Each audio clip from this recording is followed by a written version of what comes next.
Astaghfirullah. Assalamualaikum warahmatullahi wabarakatuh.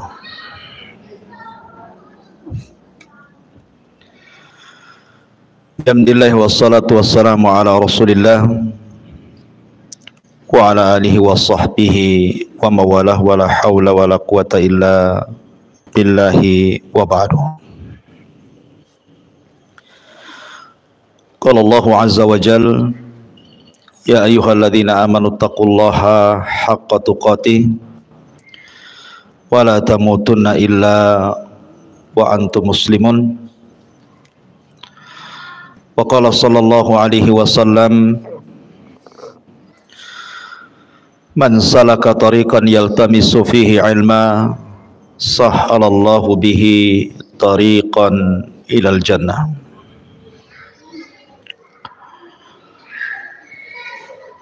Baik, kita lanjutkan pembahasan kitab Al-Kabair karya Al-Imam Al-Zahabi rahimahullahu ta'ala. Dan kita masuk pada dosa besar yang ke-42, istri durhaka kepada suaminya. Ma'asyiral muslimat, ibu-ibu yang dirahmati Allah subhanahu wa ta'ala, kita tahu bahwa tujuan berumah tangga adalah menciptakan dua perkara. Pertama, mawaddah, dan yang kedua, rahmah. Dan itu difirmankan di dalam Al-Quranul Karim, wa min ayatihi an khalaqa lakum min anfusikum azwaja litaskunu ilaiha wa ja'ala bainakum mawaddatan wa rahmah inna fi dzalika laayatin liqaumin yatafakkarun. Dan dari tanda-tanda kuasa Allah, ayat-ayat Allah, Allah subhanahu wa ta'ala menjadikan kalian itu berpasang-pasangan. Ada suami, ada istri. Tujuannya adalah wa ja'ala bainakum mawaddatan wa rahmah, agar Allah subhanahu wa ta'ala jadikan kepada kalian itu mawaddah, saling mencintai, wa rahmah, saling memberikan kasih sayang sesamanya. Dan itu sebuah tanda kekuasaan Allah bagi orang-orang yang mau berfikir. Ini tujuan orang berumah tangga, maksudnya di dunia. Adapun di akhirat tentu tidak lain dan bukan tujuan berumah tangga itu untuk meraih surga. Karena tujuan rumah tangga itu bukan segala-galanya, tetapi wasilah. Ibarat kapal, kalau seandainya mengarah ke surga, naik di situ. Tetapi kalau kemudian mengarah ke neraka, turun dari situ. Karena rumah tangga itu wasilah dari wasilah amal soleh menuju surga. Itu di akhirat. Tapi di dunia, tujuan rumah tangga itu supaya tenang hatinya karena adanya rasa cinta dan juga kasih sayang di antara pasangan suami istri. Nabi Adam alaihi salatu wassalam ketika diciptakan oleh Allah subhanahu wa ta'ala, Allah subhanahu wa ta'ala tinggalkan Adam di sorga. Dan sorga kurang apa, Bu? Semua ada di sorga itu. Mala ainun ra'at wala udhunun sami'at wala khatara ala qalbi bashar. Kenikmatannya tidak pernah dilihat mata, tidak pernah didengar telinga, bahkan terlintas pun tidak, saking nikmatnya kehidupan sorga itu. Makanya orang itu ingin tinggal di sorga. Tetapi ketika Adam hidup sendirian di sorga, sorga yang demikian luar biasa nikmatnya membuat Adam takut. Karena hidup sendirian masalahnya. Makanya kemudian ketika Adam alaihi salatu wassalam tertidur, kemudian terbangun, rupanya di sampingnya ada pasangannya Hawa. Kemudian Adam bertanya kepada Hawa, siapa kamu? Man anti, siapa kamu? Maka Hawa mengatakan, saya Hawa.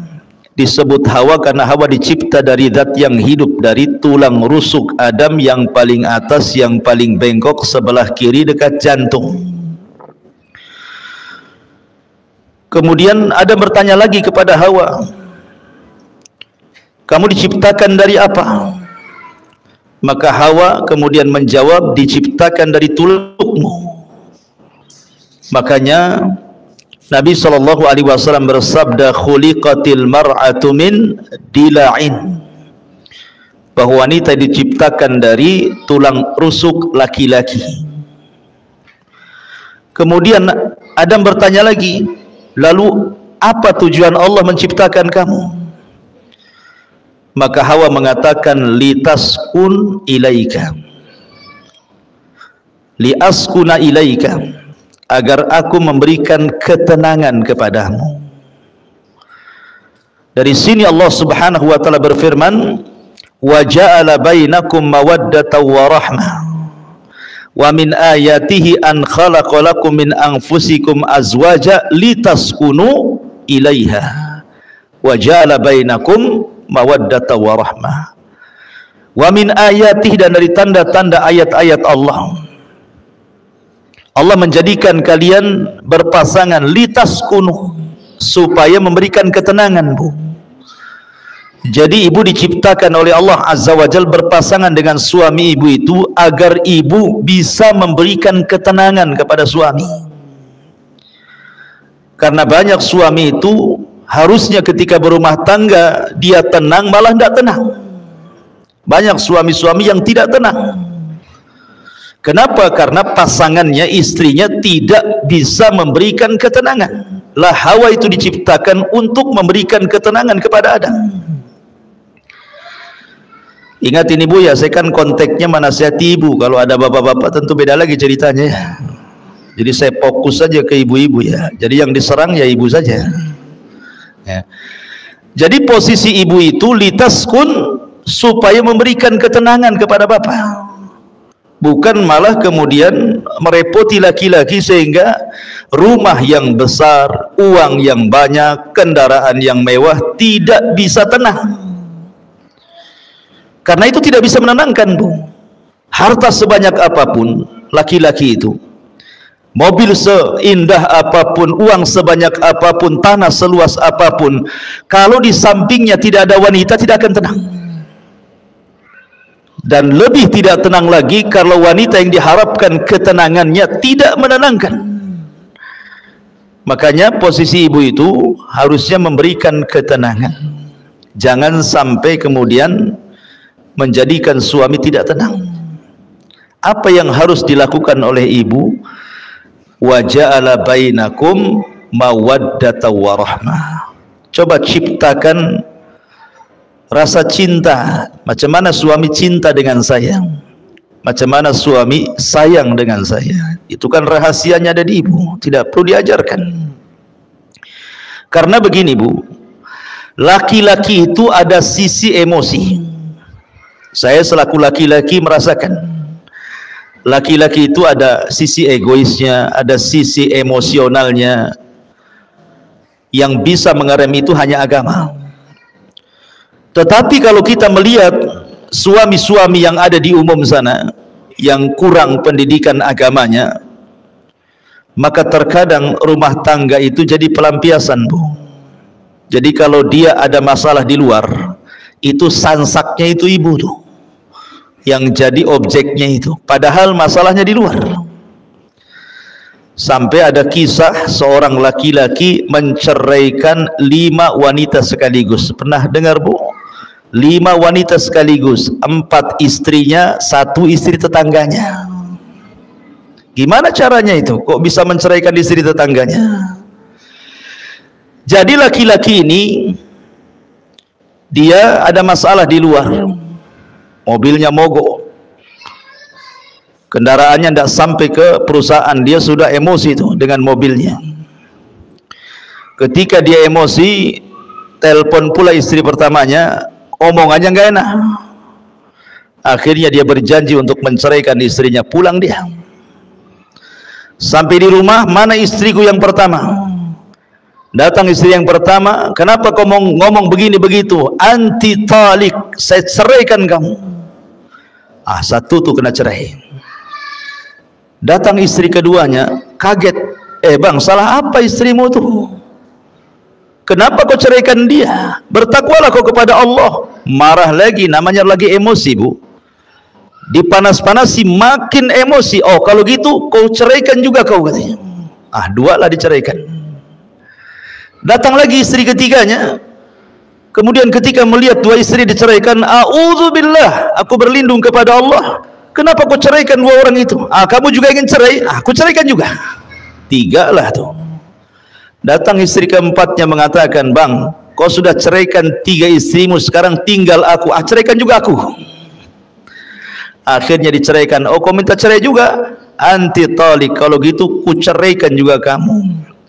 Datang istri tetangganya, dengar kan, kok ribut-ribut. Ketika melihat laki-laki itu, kata istri tetangganya, a'udzubillah, hei fulan, aku berlindung kepada Allah, bagaimana bisa kau menceraikan dalam sekejap 4 istrimu?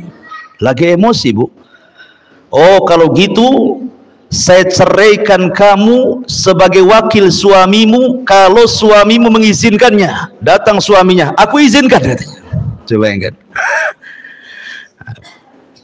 5 perempuan dicerai dalam satu waktu. Itulah kisah seorang laki-laki menceraikan 5 istri itu gara-gara emosi, Bu. Artinya begini, Bu, dalam kondisi apapun ibu tidak tahu suami itu ada masalah apa di luar.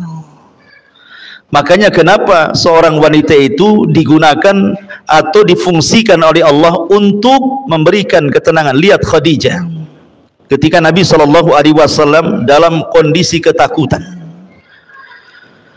kemudian dia datang kepada Khadijah dan mengatakan, dassiruni, dassiruni, selimuti aku, kata Rasul. Maka Khadijah pun menyelimuti Rasul dan masuk dalam selimut itu juga. Kenapa kemudian Rasul minta diselimuti? Karena salah satu yang bisa menenangkan itu selimut, Bu. Orang lagi takut biasanya sembunyi di balik selimut, itu ngurangi sedikit lah. Baru setelah tenang, baru Khadijah pun kemudian bertanya, ada apa? Maka Rasul menceritakan. Khadijah langsung mengatakan, wallahi, demi Allah, engkau tidak mungkin dihinakan Allah. Orang sepertimu, orang baik, gak mungkin dihinakan Allah dengan peristiwa seperti ini. Karena bagaimanapun Rasul belum tahu makhluk yang bersayap yang segede apa gitu ya, sayapnya saja terbentang antara ufuk ke ufuk gitu ya. Bisa saja syaitan, bisa saja iblis, bisa saja jin, bisa saja apa, kan tidak tahu. Sehingga wajar ketakutan. Karena belum tahu kalau itu adalah malaikat masalahnya. Kalau sudah tahu itu Jibril, ya nggak mungkin ketakutan Rasul kan itu. Maka Khadijah hanya mengatakan, wallah la yuhzikallahu abada, demi Allah, orang sepertimu tidak mungkin dihinakan Allah subhanahu wa ta'ala. Engkau ini orang yang suka menghormati tamu, menyambung silaturahim, membantu orang, macam-macam sifat Rasul yang baik. Kemudian disampaikan Khadijah kepada Rasul, sampai Rasul kemudian tenang. Begitulah seorang wanita. Jadi ciptakan al-hub, perasaan cinta dan juga kasih sayang. Sampai ada satu kisah. Jadi ada seorang tua yang sudah tua, seorang ibu yang sudah tua, Bu, tinggal di Amerika. Ceritanya tinggal di Amerika, di negeri kafir. Ibu ini sedang sakit, sudah nenek-nenek, sudah tua, sakit. Kemudian ada seorang wanita muda merawat dia setiap hari. Merawat dia setiap hari. Terkadang menyuapi, ngurutin, mijitin, menghibur dengan kata-katanya. Baik sekali wanita muda ini kepada ibunya ini. Jadi susternya itu heran gitu ya, karena setiap hari asik dia saja, seolah-olah nggak ada keluarga lagi ibu ini, asik dia lagi gitu. Jadi dia bertanya, siapa kamu? Apa tidak ada keluargamu? Kenapa kamu terus yang menjaga ibumu ini? Katanya perempuan muda ini bukan ibuku. Jadi kagetlah suster ini ya, karena perlakuan anak ini persis seperti ibunya sendiri gitu ya, memberikan kasih sayang, ngasih makan, begitu seterusnya lah. Jadi perawat kafir ini heran, bukan ibunya tetapi memperlakukan lebih daripada ibunya. Jadi perawat ini tanya, kamu ini siapa? Maka maksudnya ibu itu siapanya kamu gitu ya. Kata wanita muda itu, aku ini seorang muslimah. Aku ini seorang wanita muslimah. Ibu ini adalah mertuaku. Dia adalah ibu daripada suamiku. Jadi ketika mendengar nih suster ini bahwa itu bukan ibunya tapi mertuanya, bukan yang melahirkannya, tetapi sayangnya begitu luar biasa. Kok bisa gitu ya? Akhirnya dia berpikir, demi Allah, kata suster kafir ini, aku punya ibu. Kemarin pun sakit, tetapi aku tidak pernah menjenguknya. Terkadang hanya aku lewat WA saja, semoga lekas sembuh, tapi tidak pernah datang, apalagi sampai seperti menyuapi, menghibur, memijiti, dan begitu seterusnya gitu ya. Maka seorang wanita muslimah ini mengatakan, demi Allah, bahwa aku berbuat baik kepada mertuaku ini karena ini bagian daripada hakku berbuat baik kepada suamiku. Oh, ketika mendengar indahnya syariat Islam ini, akhirnya kemudian suster kafir ini masuk Islam. Lihat ya. Jadi ketika ibu ini berbuat baik kepada orang tua suami, maka ibu harus menganggap orang tua suami itu sama dengan ibu sendiri, dan itu bagian bahwa ibu sedang melaksanakan hak sebagai seorang istri kepada suaminya. Ini di zaman ini tidak aneh gitu ya, suami ini ngirim uang sama ibunya, ibu pula yang emosi, ya kan? Jangan banyak-banyak bang kalau ngirim itu. Ini rumah belum selesai, kulkas belum dibeli, sepeda motor belum lunas, tanah sebelah belum dibeli. Aduh, semua pengen semuanya. Itu namanya ngajari durhaka suami kepada orang tua namanya. Tidak boleh. Yang ada ibu menjadikan mertua itu sama sayangnya dengan kepada ibu sendiri. Itu yang harus dilakukan sebagai hak seorang istri kepada suami. Ya. Ma'asyiral muslimat, ibu-ibu yang dimuliakan Allah Subhanahu wa taala. Makanya juga ada satu kisah, nanti kita sebelum masuk, kisah luar biasa ini, Ibu. Jadi satu sisi ini seorang wanita percontohan kepada ibu-ibu yang lainnya ya. Ada satu kisah saya baca dalam kitab, lupa kitabnya. Tapi ini kisah nyata gitu ya. Jadi ada seorang wanita muslimah, akhlaknya baik sekali, sayang dengan suaminya, cinta dengan suaminya, pokoknya luar biasa. Dia tidak pernah mengecewakan suaminya, tidak pernah kata-katanya menyakiti suaminya. Dia berusaha tidak ada pertengkaran dalam rumah tangganya. Satu hari pun tidak pernah bertengkar dia. Jadi ada feedback, karena istrinya juga baik, apalah yang kurang dari istriku. Tetapi yang kurang dari istrinya adalah istrinya tidak bisa melahirkan. Istrinya mandul, tidak bisa punya anak. Padahal yang namanya seorang orang tua, kalau anaknya meninggal itu kan diharapkan punya cucu, Bu ya. Tetapi ketika anaknya tahu tidak punya anak, kan kadang-kadang orang tua itu sedih. Tetapi karena istrinya ini memang betul-betul baik pada suaminya, dan suami juga sayang kepada istrinya gitu ya. Jadi istrinya ngomong sama suaminya, bang, baiknya abang nikah lagi saja. Boleh jadi dengan pernikahan kedua ada keturunan, supaya ada yang meneruskan generasi abang. Tapi abangnya tidak mau. Demi Allah, apalah yang ada di dunia ini sudah cukup ada padamu. Akhirnya kemudian didesak-desak suruh kawin lagi, tetap tidak mau. Ini hanya berlaku kepada kisah ini, Bu ya. Kalau ibu ngomong sama suami gitu, wah langsung besok kawin lagi itu. Ya, jadi ini maksudnya ini betul-betul sayangnya suami kepada istri seperti itu, karena istri pandai mengambil sayang suami. Sampai akhirnya Allah takdirkan istrinya ini diponis kanker rahim. Dan kata dokter usianya tidak akan lama, paling lambat 1 bulan dia akan mati. Jadi istrinya ngomong sama abangnya, nih bang, tengok dokter sudah mengatakan bahwa usiaku tidak akan sampai 1 bulan, sebaiknya abang menikahlah biar aku bisa menyaksikan pernikahan itu. Akhirnya kemudian suaminya tetap nggak mau. Bahkan dia ketika istrinya dirawat di rumah sakit itu, dia tinggalkan semua pekerjaannya. Dia duduk di samping istrinya, kemudian merawat istri, semua pekerjaan dibawa ke rumah sakit. Sampai betul prediksi dokter, belum 1 bulan istrinya menghembuskan napas terakhir. Betapa sedihnya seorang suami kalau yang dicintainya itu meninggal seperti itu. Lihat Nabi, 1 tahun meninggal Khadijah itu tidak bisa menghapus kesedihannya karena cintanya Rasul kepada Khadijah.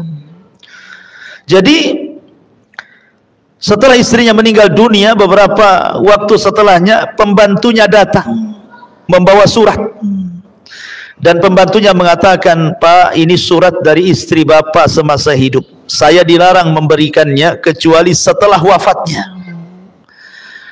Dan ini juga ada kado pemberian dari istri Bapak, katanya. Ada surat dan ada kado. Rupanya setelah dilihat kadonya hanya cermin biasa untuk mengaca.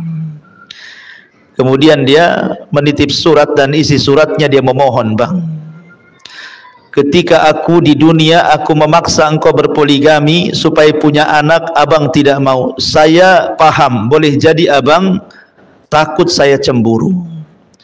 Tetapi apalah cemburu sekarang, istrimu sudah meninggal dunia. Tidak mungkin orang di kuburan akan cemburu kepada orang yang di atas kuburan. Tolonglah menikah, Bang. Kalau abang cinta dengan aku, kalau dia punya anak perempuan, kasih nama anak itu diriku, supaya menunjukkan bahwa sayang itu sampai ke kuburan, katanya. Luar biasa, Bu ya, kisah ini. Kayak sinetron aja, Ustaz. Enak kali kalau punya kisah kayak gini ya. Tapi tidak mustahil kok bisa dilakukan seperti ini kalau istri itu pandai menciptakan mawaddah warahmah. Lah salah satu, Bu, yang meretakkan rumah tangga, salah satunya yang meretakkan rumah tangga dan hilangnya mawaddah dan rahmah adalah durhakanya istri kepada suami. Apa itu? Ini kita akan bahas dalam kitab ini. Allah Subhanahu wa taala berfirman, wallati takhafuna nusuzahunna fa'idhuhunna wahjuruhunna fil madhaji' wadribuhunna fa in ata'nakum fala tabghu 'alaihinna sabila innallaha kana 'aliyan kabira. Perempuan-perempuan yang kamu khawatirkan akan nusuz. Nusuz itu selingkuh, melakukan perbuatan-perbuatan keji dalam rumah tangga. Tidak mesti selingkuh beneran dengan laki-laki, tidak. Bisa saja dia melawan dengan kata-katanya, bisa saja melawan dengan perbuatannya sehingga menjadikan suami marah dan emosi.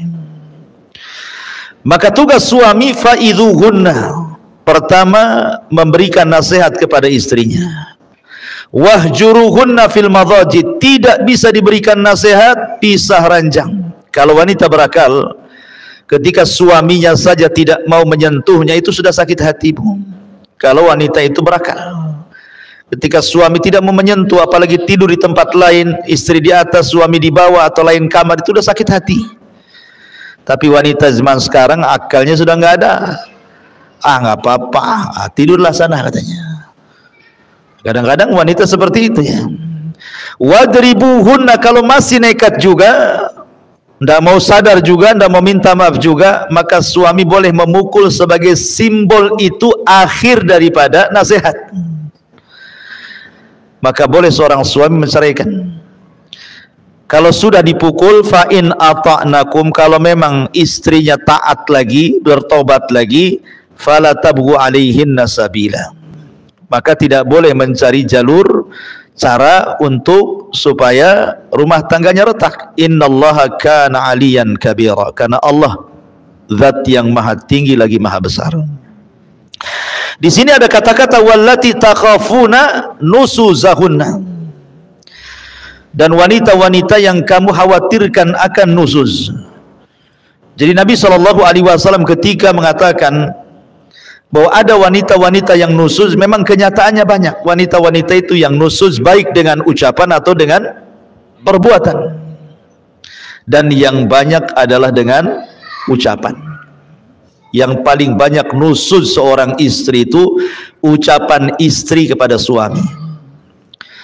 Makanya ketika Nabi SAW diperlihatkan tentang neraka, apa kata Rasulullah? Ittala'tun narah, aku diperlihatkan neraka, kata Rasul. Fa idza aktsaru ahlihan nisa, rupanya kebanyakan penduduknya wanita semuanya. Ada laki-laki tapi banyak wanitanya. Kemudian sahabat bertanya, apakah mereka kufur kepada Allah? Maksudnya tidak salat, tidak puasa, tidak zakat, tidak ibadah, tidak baca Quran gitu ya.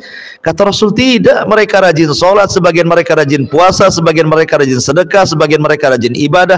Pokoknya hak dia dengan Allah tidak dikurangi.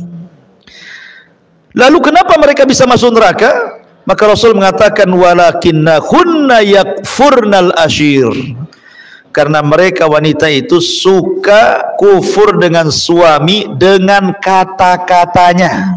Ingat, di sini dengan kata-katanya. Karena biasanya lisan kalau nyakiti orang lebih berpengaruh dibandingkan yang lainnya.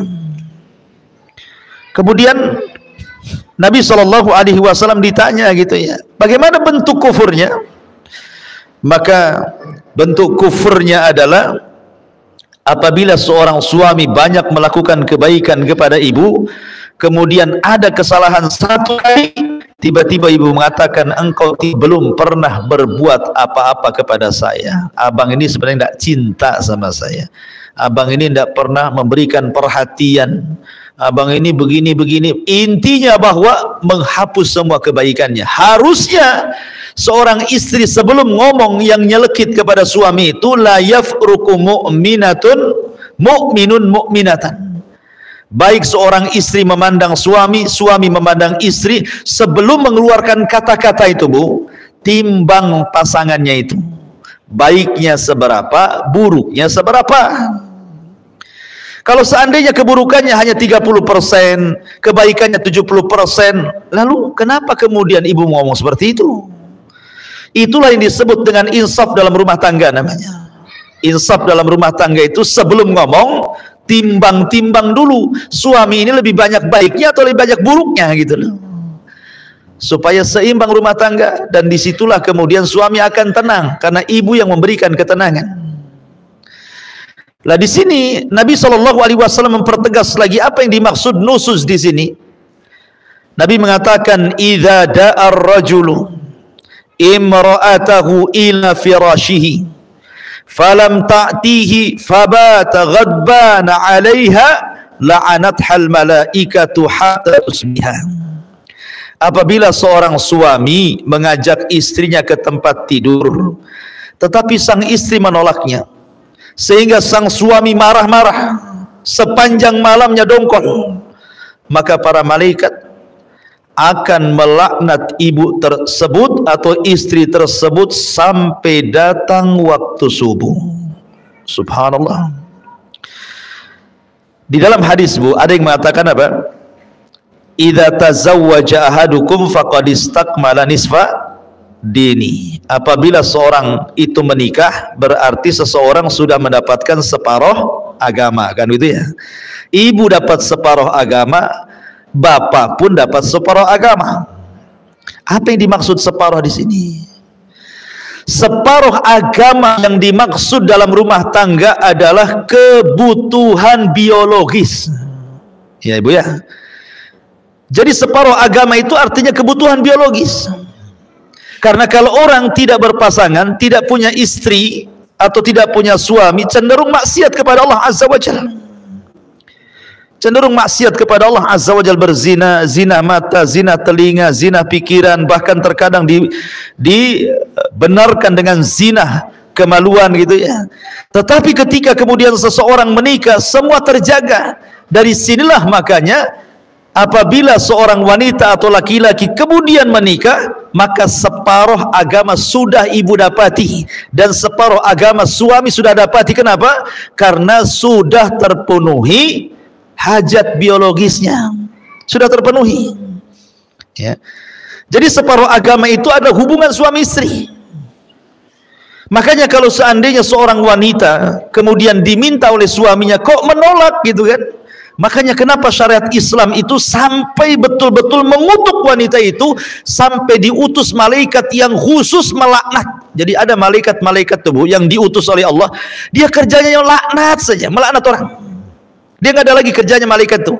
Dia tugasnya hanya melaknat, mengutuk. Nah itu saja.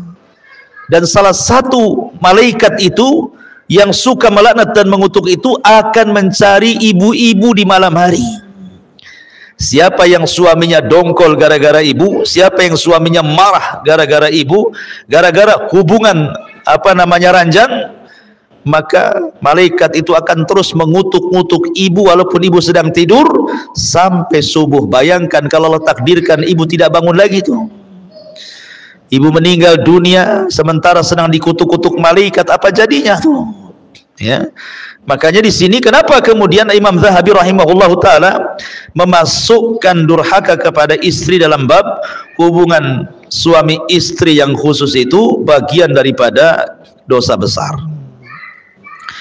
Dalam riwayat yang lain, idza batatil mar'atu hajiratu firasha zawjiha la'anathal malaikatu. Apabila sang istri semalam menjauhi tempat tidur suaminya, maka para malaikat akan melaknatnya.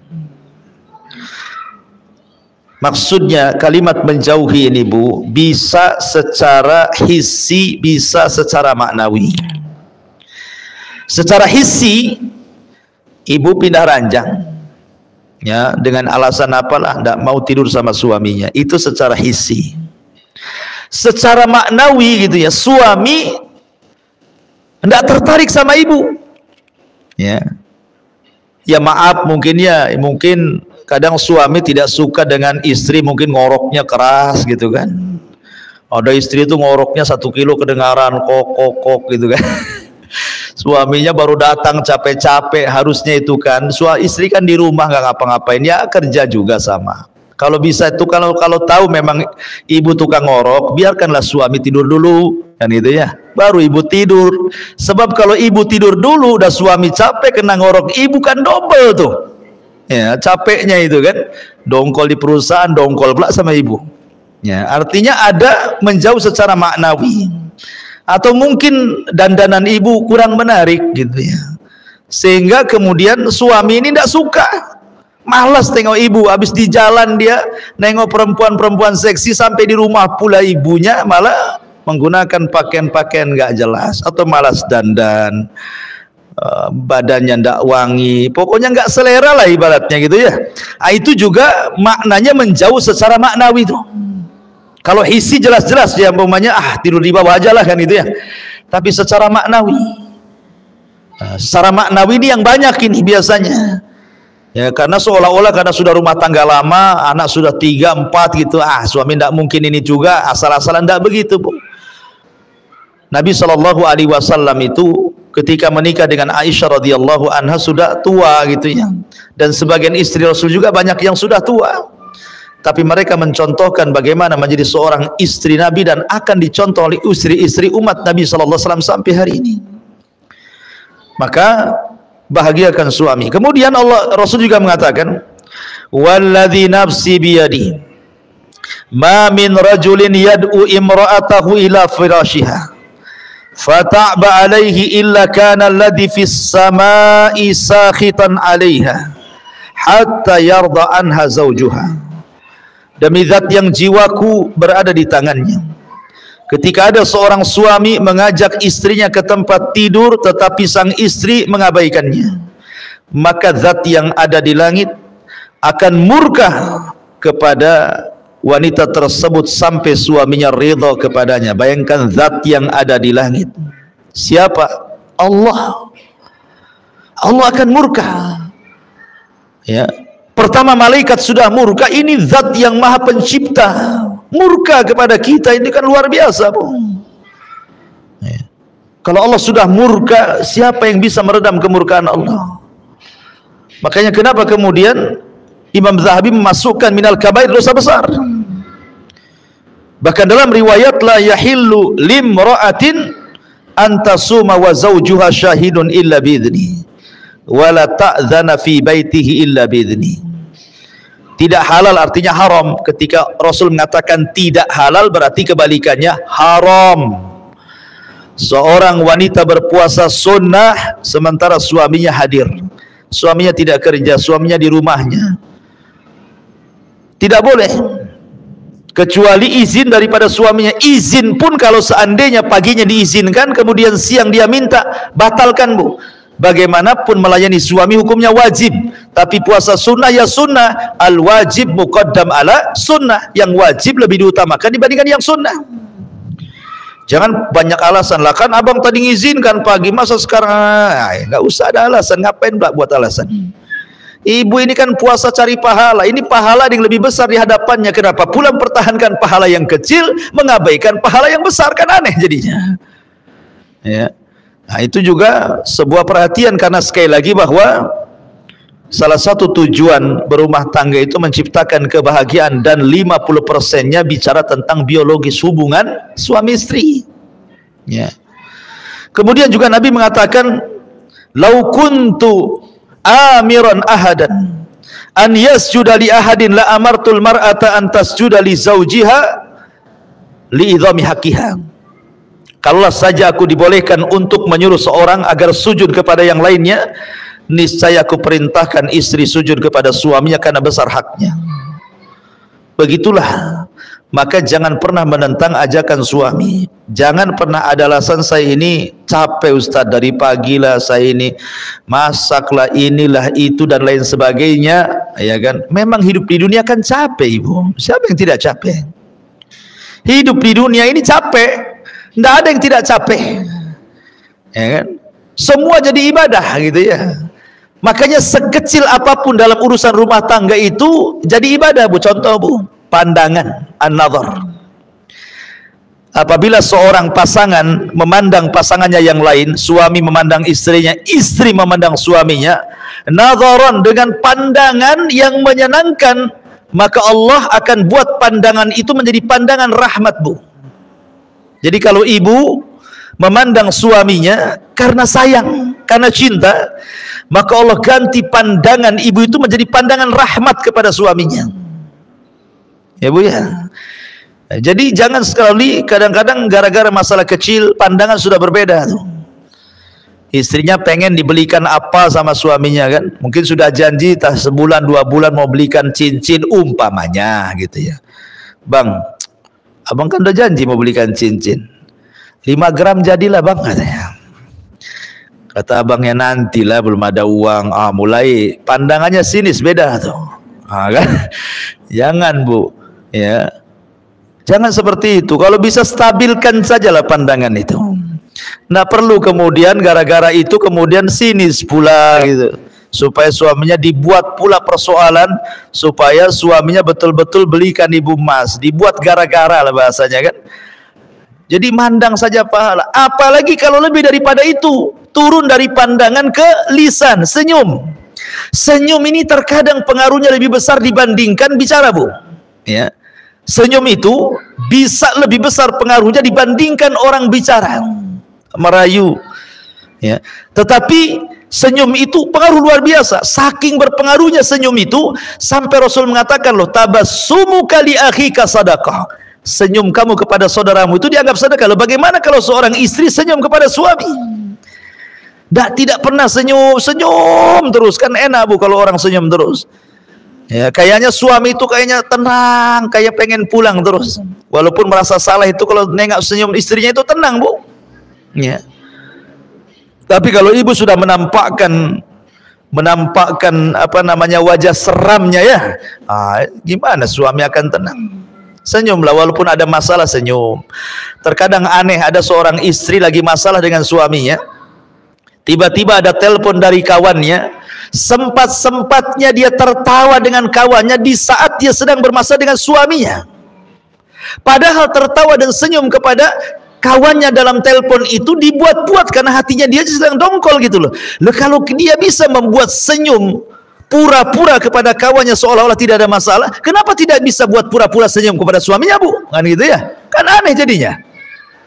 Kok sama orang bisa pura-pura, kok sama suami tak bisa pura-pura gitu ya? Buatlah senyum pura-pura, ada apa-apa senyum pura-pura. Masalahnya gini Ustaz, saya kalau senyum-senyum kepada suami apa kau katanya? Ada apa? Ya karena ibu jarang senyum. Jadi kalau ibu senyum, suami udah deg-degan tuh jadinya. Ini jangan-jangan ada maunya nih kan gitu ya. Nah, tapi kalau orang senyum terus kan nggak curiga suami itu.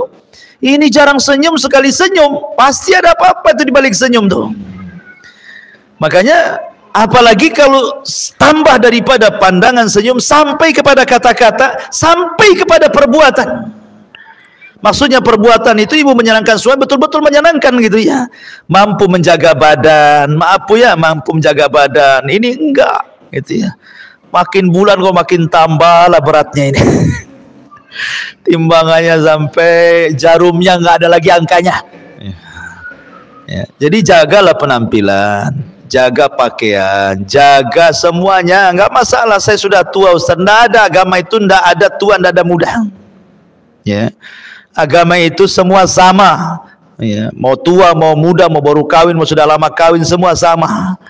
Karena inti rumah tangga itu adalah mencari redha. Sementara suami itu ibaratnya ibu bagi suami. Kalau keridhaan Allah itu di tangan seorang ibu bagi suami, maka keridhaan Allah bagi istri ada di tangan suami. Mana dalilnya? Lihat hadis selanjutnya. Ungduri aina anti minhu fa innahu jannatuki wa naru.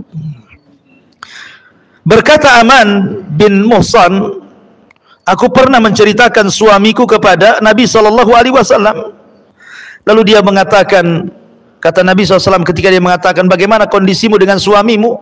Kata wanita ini, aku sudah berusaha keras membahagiakan suamiku kecuali apa yang aku tidak sanggup, kata wanita ini. Maka Rasul bersabda, lihatlah di mana posisimu di hadapan suamimu. Karena suamimu bisa menjadi sorgamu dan juga bisa menjadi nerakamu.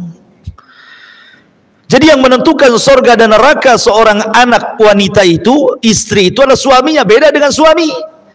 Kalau suami yang menentukan sorga dan neraka ibunya, orang tuanya, karena haknya lebih besar dibandingkan kepada istri dan anaknya.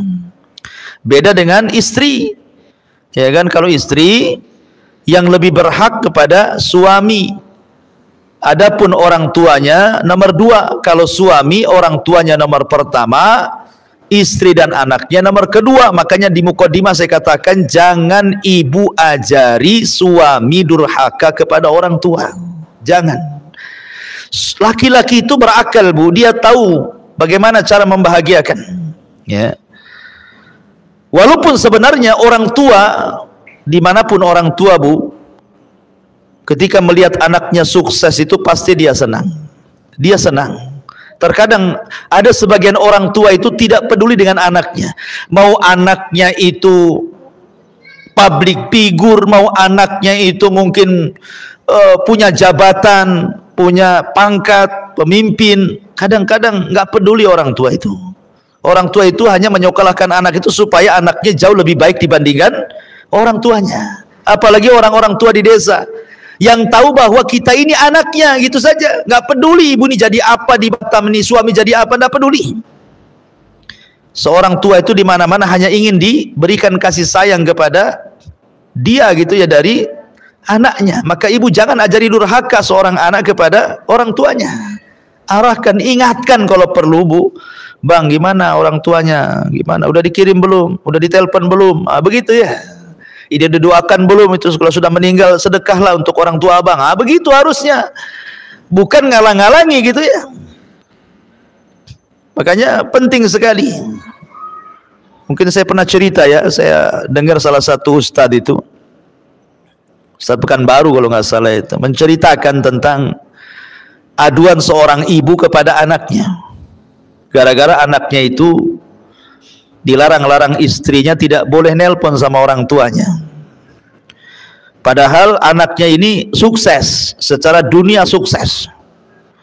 Jadi ibunya itu nelpon dari kampung. Assalamualaikum nak. Waalaikumsalam. Kata ibunya, nak, sudah lama hampir 1 tahun kau tidak telepon aku. Kata anaknya, iya bu, alasannya sibuk pekerjaan. Padahal istrinya yang menghalang-halangi itu. Kemudian ibunya yang mengatakan, ya sudah, yang penting kau sehat-sehatlah di situ dengan anak binimu. Kemudian 2 bulan selang ibunya telepon lagi, dengar berita bahwa anaknya bisa beli mobil. Oh, senanglah ibunya. Dia mengatakan, nah saya dengar kau beli mobil bagus. Kata anaknya, ya alhamdulillah, kau pandai menyenangkan anak istrimu. Lihat, orang tua itu di mana-mana, kalau dia berakal bu, ketika suaminya bisa menyenangkan anak istrinya, itu senang dia. Ya, beda dengan seorang istri apabila seorang suami menyenangkan orang tuanya, tidak senang. Ada istri yang kayak gitu tuh, tidak senang. Tapi kalau orang tua, kalau seorang suami sendiri menyenangkan keluarganya, senang dia. Kenapa? Punya anak yang bertanggung jawab. Kemudian ditelepon lagi gitu kan, nah saya dengar kau punya baru beli rumah gitu ya. Alhamdulillah, kau pandai bertanggung jawab. Akhirnya sampai kepada ceritanya mengagetkan karena rupanya istrinya ini suka dengan binatang, suka dengan anjing pula istrinya itu. Jadi suaminya belikan anjing lah, tak tanggung-tanggung, harganya 40 juta, beli dari Belanda lagi. Wah, banyak kali tuh, beli anjing saja 40 juta, impor lagi dari Belanda.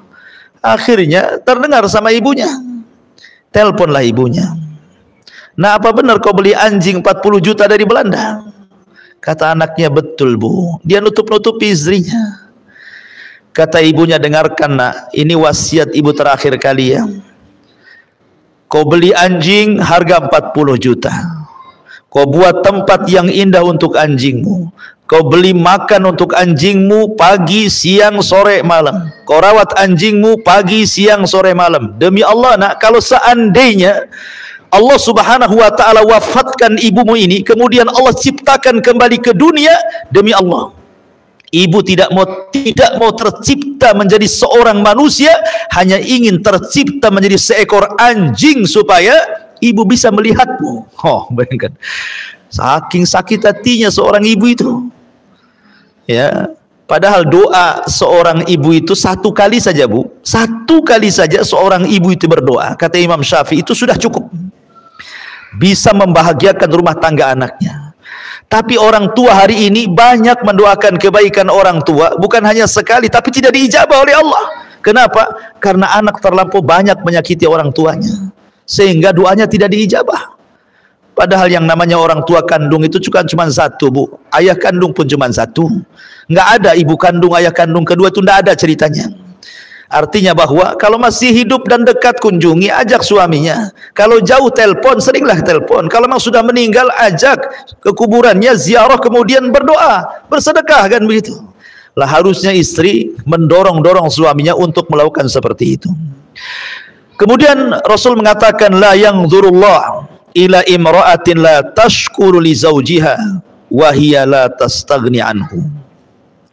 Allah tidak akan melihat kepada seorang istri yang tidak bersyukur kepada suaminya sedangkan ia masih membutuhkan suaminya.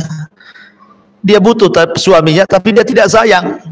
Ini wanita terlaknat kan ini. Dan yang terakhir, man kharajat min baiti zawjiha la'anathal malaikatu hatta tarji'a aw tahtub. Barang siapa seorang istri yang keluar dari rumah suaminya tanpa izin suami, maka para malaikat akan melaknat hingga dia kembali atau bertobat. Banyak istri gara-gara bertengkar dengan suami dia nggak sabar, akhirnya ditinggalkan suaminya pulang ke rumah orang tuanya. Itu kan banyak tuh kasus-kasus kayak gitu, Bu ya. Dia tidak baca hadis ini. Ya, Allah laknat. Kalau ada permasalahan dengan suami, maka cobalah cari solusi berdua. Kalau tidak sanggup, maka libatkan keluarga, atau mungkin ustad-ustad, atau mungkin wejangan-wejangan dari tokoh-tokoh yang mungkin dekat dengan suami, atau bisa mendamaikan, atau bisa menenangkan. Yang jelas jangan terburu-buru keluar, apalagi tanpa izin suami. Itu ada masalah. Tidak ada masalah saja tetap dilaknat. Makanya biasakan, Bu, keluar ke tetangga saja, izin sama suami, walaupun suami lagi kerja, WA lah gitu, bang saya mau ke rumah tetangga gitu ya, minta izin, apa salahnya? Apalagi jauh, apalagi ada masalah ya. Maka ini harus diperhatikan dosa besar yang seperti ini, karena bagaimanapun itu penentu surga dan neraka ibu di hadapan suami. Wallahu a'lam bishawab. Ini yang bisa sampaikan, mudah-mudahan ada manfaatnya. Atau mungkin ada pertanyaan, silahkan kita buka tanya jawab.